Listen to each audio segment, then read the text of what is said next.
Hi, welcome to Media Out Loud. I'm Ines. And I'm Hanneke. We are creative business and MEM students who are putting on this broadcast, Media Out Loud, for students by students.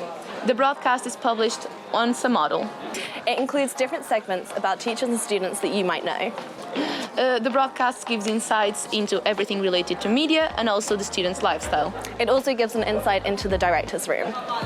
Each episode has a specific topic. In this pilot episode, we are giving insight into Content 1 and we are interviewing the Content 1 coordinator. So, let's get back to the studio. Yes.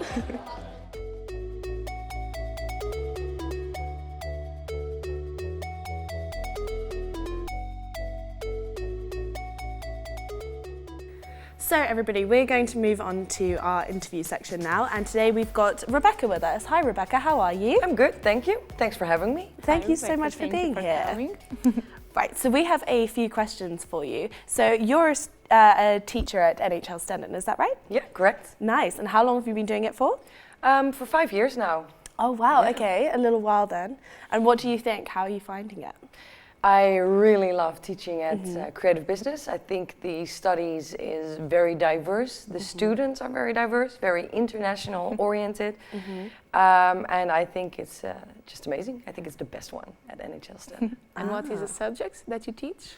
I am the coordinator and teacher of the module Content 1. And in this module, we focus on analyzing media content.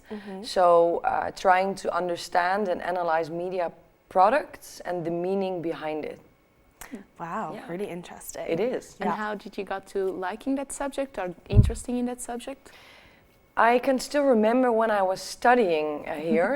It was back then media and entertainment management, and we had similar topics as well. And from that day, I was actually very interested in this field. Wow. And now I'm very lucky to work. And what was your experience like when you were a student here? What did you think? I think it was really nice. I studied at university in Groningen first, but then I thought it was too one-sided, only receiving information, making a test, that's it. And when I came here, the studies was more practical, more interactive, more fun. The relationship between the students and between the students and the teachers was more informal, which I really liked. That sounds really nice. And what was it you studied before in Groningen? History.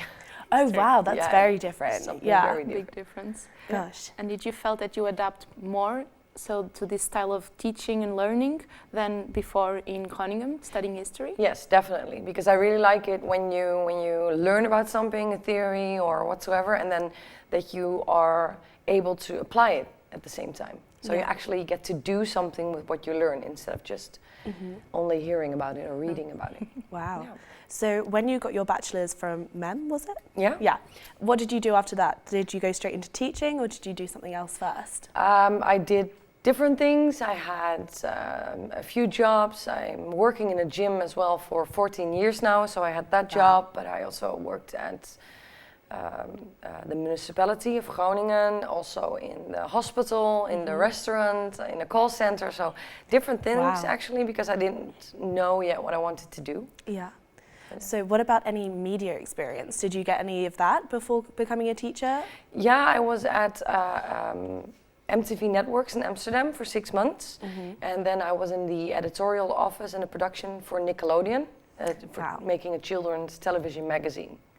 Awesome. And was that experience right after getting out of the university? It was during the university, actually. They offered me a job there, which I did not take because I wanted to graduate first. And I thought, okay, if I will start or continue working now, I don't think graduating is... It's not going to be your priority No, anymore. exactly. Okay. So, and the days were long, like 16 hours sometimes. It was really nice, but I'm glad I chose to graduate first. Yeah. Yeah. So your education was very important to you. Yeah, I think education is the most important and most valuable investment in life that you can make. Wow. Yeah. Sounds very cliche. Yeah, no, it's true. great. Yeah, it's good for other students to hear that as well and kind of know what they're doing right now is going to amount to something as well. Awesome. And did you felt that after finishing or while during in the university and then working and the working experience in Nickelodeon, do you think you were prepared, that the NHL stand-in prepared you well for the work experience? Yes, I think so. I think the internship helps, and also the practical assignments that you have during your studies. But I think now, since we changed to creative business and also implemented design-based education, I think the preparation for the work field is much better. Oh, that's really interesting to hear. Yeah. And what was your master's? What did you choose to study? I studied the master's serious gaming, and it's not that you're gaming all day long. I'm not a diehard gamer, but it's about learning how to implement gaming in order to change behavior or to transfer knowledge or anything like that. And you can use it within education, but also the medical sector or governmental industries. So it's very diverse and very interesting. Yeah. So how come you decided to do this? Because it sounds a little bit different from what else you've been doing as well. That's true, but it's very upcoming lately, and you see it in the news everywhere nowadays. And especially because I'm working in the educational industry, so to say, it's very interesting to be aware of new developments that can be implemented in the educational system, and finding a way to maybe make it even better for students, or more fun, more interesting. Yeah. So you're looking for a way to make it interesting for you, but also interesting for like the next generation as well. Yeah, definitely. Oh, that's amazing. And do the students receive this well? Are you implementing the things that you learn in the students, and do they receive this well? Do they like it? I try to, like, don't see it as literally a game. It could be, but it can also be an activity together, which is more informal, and then at the same time students learn about something. For my thesis, I did a project and I developed the first prototype of an escape room in which students could learn to apply the theories of Content 1. Wow. So of my module. Yeah, that's really interesting. Yeah. And it worked actually, at least I think it worked, and the students really liked it. So, It sounds a bit more interesting than just reading out of a book. Exactly. Yeah. Yes. Wow. A better way to learn, and make students excited to learn. So that's good. And they can experience, have fun, and then at the same time they learn how to use the theory they learned. Yeah. Okay, so one final question we have for you is, if you could produce any TV show, what would it be and why? I would definitely go for a traveling show. Okay. I think, maybe about female solo traveling, maybe vlogging or something like that. Yeah. And why? Like, why would you choose to do about traveling? Well, next to the job that I really, really love, my passion is traveling. So I try to travel as much as possible.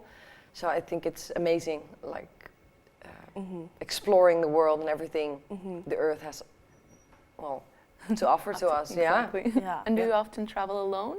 Yes, I think most of the time. I do travel with friends or meet up with family, but I like traveling alone because you meet so many people and you can take a step back anytime you want as well. Do you have any advice for female that want to travel alone, maybe? If you have never traveled alone, I would go to Asia because it's a warm culture, very welcoming.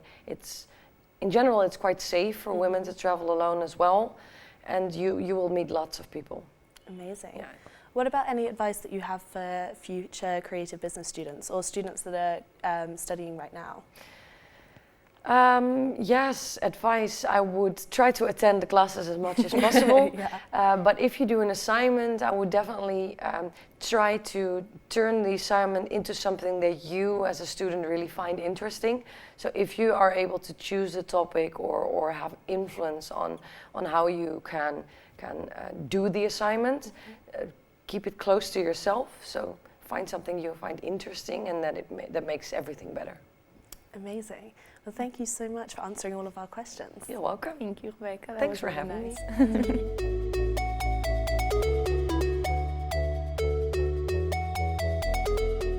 So now we're going to go out into the university and interview random students about our question of the day. Ready?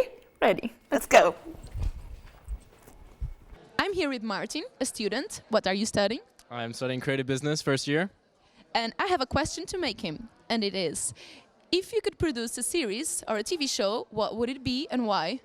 I've always been a fan of sci-fi, but recently I was working on this really cool idea about graffiti artists and the underground scene of the graffiti world, and I thought a drama show would be really interesting because I'm just really into art, and I think that'd be awesome to explore. If I could produce a TV show, it would be something like Peaky Blinders, but in a different time span. So, for example, in Paris and in, I don't know, before First World War, for example, instead of after First World War. And why?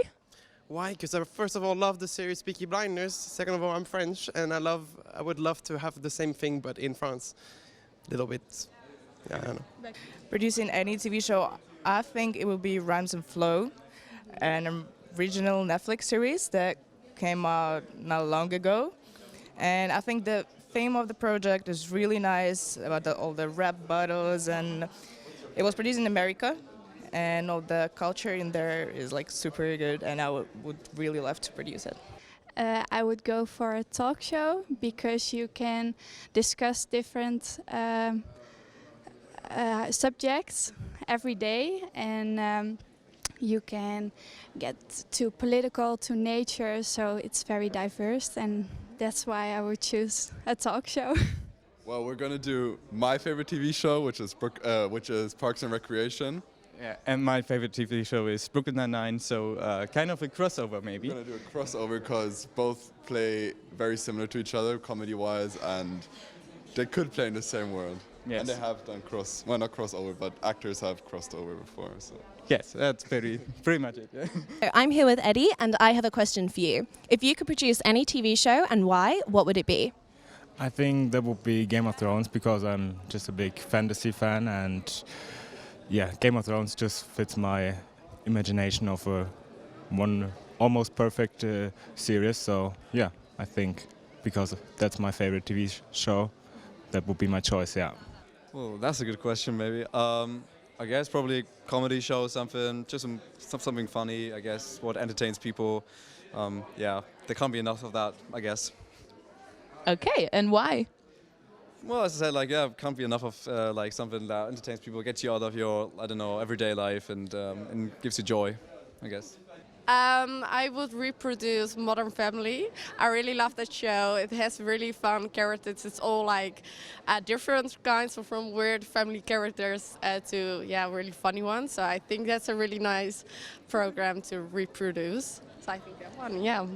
I would produce an action show with a lot of special effects and a lot of things happening. So yeah, or a political drama. With terrorism involved, yeah. Oh, nice. And why would you choose that? I think because the most important thing for the audience is to attract the customer and to make their, attention, to grab their attention. Now moving on to some tips and tricks.